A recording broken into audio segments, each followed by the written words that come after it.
మీకు ఎంత పెద్దగా డబ్బులు ఆదా అవుతుందో అని. శ్రీరస్తు శుభమస్తు అవిఘ్నమస్తు.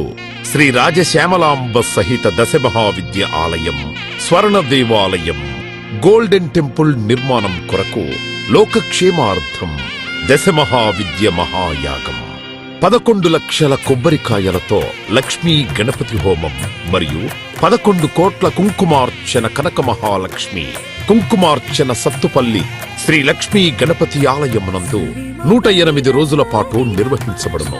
ఈ కార్యక్రమంలో భక్తులందరూ పాల్గొని తీర్థ ప్రసాదములు స్వీకరించి భగవత్ కృపకు పాత్రులు కాగలరని మనవి.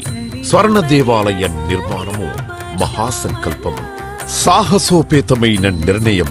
ఇది అమ్మ నిర్ణయం. ఇది దైవ సంకల్పం, భక్తుల శిష్యకోటి సంకల్పం. ఈ మహాసంకల్పం నెరవేరడానికి 999 యజ్ఞములను పూర్తి చేసుకుని సహస్ర యాగములు అడుగు పెడుతోన్న వేళ ఈ మహోత్సవమైన కార్యక్రమానికి స్వర్ణాలయ నిర్మాణానికి శ్రీకారం చుట్టిందే శ్రీదేవి శ్రీ విద్యాపీఠం. గణపతి శరణాగతి అంటూ దైవాన్ని స్మరిస్తూ ఈ కార్యక్రమాన్ని రూపురేఖలు తీర్చిదిద్దడానికి భక్తులు ఈ యజ్ఞాన్ని నిర్వహిస్తున్నారు. ఈ స్వర్ణాలయ నిర్మాణానికి స్థలదాతలు, విగ్రహదాతలు, నిర్మాణదాతలు, పోషకులు, రాజపోషకులు, మహారాజ పోషకులు, భక్తులు సహాయ సహకారములు అందించి తెలంగాణ ప్రాంతంలో ప్రతిష్టాత్మకంగా ఈ దేవాలయ నిర్మాణాన్ని చేయడానికి ఇంటికొక పువ్వు ఈశ్వరుడికొక మాల అన్నట్లుగా అందరూ సహాయ సహకారాలు అందించవలసిందిగా కోరుతున్నాం. ఈ ఆలయ నిర్మాణం వల్ల దశమహావిద్య ఆలయములు స్వర్ణాలయము మన తెలుగు ప్రాంతంలో యావత్ ప్రపంచంలో మొట్టమొదటి ఆలయముగా చరిత్రలో సువర్ణాక్షరాలతో లిఖించబడే సువర్ణ అవకాశమిది.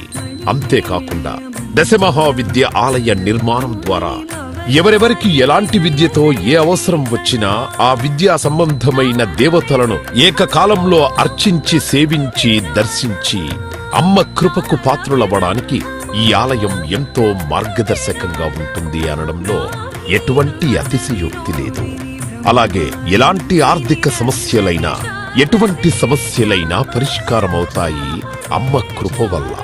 కలిపురుషుడి యొక్క ప్రభావం చేత కలియుగంలో ప్రకృతి వైపరీత్యములు, ప్రకృతిలో అనేక రకాల గ్రహగతుల చేత మానవుడి జీవితం ప్రశాంతం లేకుండా జీవితాన్ని గడుపుతూ దినదిన గండం 100 ఆయుష్ అన్నట్లుగా ప్రతిక్షణం మనసు ప్రశాంతత లేకుండా కలి ప్రభావం చేత ఎటువంటి పూజలు, ఎటువంటి యజ్ఞాలు, ఎటువంటి సాధనలు చేసినా కూడా సరైన ఫలితాలు లేక అంధకారంలో కొట్టుమిట్టాడుతున్నట్టుగా అన్ని ఉన్నా ఏదో కోల్పోయినట్లుగా జీవితానికి సుఖం లేకుండా కాలము గడుపుతున్న జీవకోటికి కామకోటి పరమాచార్యుల యొక్క, జగద్గురువుల యొక్క, అస్మద్గురువర్యుల యొక్క ఎన్నో కోట్ల తపశ్శక్తిని ధారాధత్తం చేసి ఈ ఆలయ నిర్మాణం చెయ్యడానికి మహాసంకల్పం చేసినాము.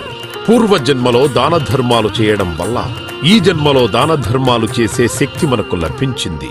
అటువంటి శక్తి కలిగి ఉండి కూడా దాన ధర్మములు చేయకపోతే ఈ జన్మకు చరితార్థం లేదు. మనవంతు దాన ధర్మాలు చేస్తే, ఎటువంటి దాన ధర్మాలు చేస్తే అత్యంత ఉత్కృష్టమైన పుణ్య ఫలితం లభిస్తుందో అటువంటి పుణ్య ఫలితం లభించే అవకాశం ఈ స్వర్ణ దేవాలయ నిర్మాణంలో భాగస్వాములవ్వటం. పూర్వజన్మ సుకృత ఫలితం ఉంటే గాని ఈ ఆలయ నిర్మాణంలో భాగస్వాములు కాలేరు. అమ్మ సేవలో పాల్గొనలేరు. అమ్మ సేవలో తరించలేరు. ఒకవేళ తరించాలని ఆశ ఉన్నా కను ప్రభావం వల్ల మిమ్మల్ని కర్మల వైపు ఆ కలి ప్రభావం ముందుకు తీసుకుని వెళుతుంది తప్ప దైవ మార్గంలో నడిపించడానికి ఎట్టి పరిస్థితుల్లో మన మనస్సును ఒప్పుకునేలాగా చెయ్యదు. అయినప్పటికీ వాటన్నిటినీ దాటుకొని అపర దేవత సేవలో పాల్గొనటం ఎంతో మంది భక్తులు ఇప్పటికే ముందుకు రావటం, మేము ఈ దేవాలయ నిర్మాణంలో భాగస్వాములవుతాం. శ్రీ రాజశ్యామల సహిత దశ మహావిద్యా స్వర్ణాలయం నిర్మాణ మహాసంకల్పం శ్రీదేవి శ్రీ విద్యాపీఠం శ్రీ లక్ష్మీ గణపతి ఆలయం సత్తుపల్లి కంచి కామకోటి పీఠ సంప్రదాయం 994889765272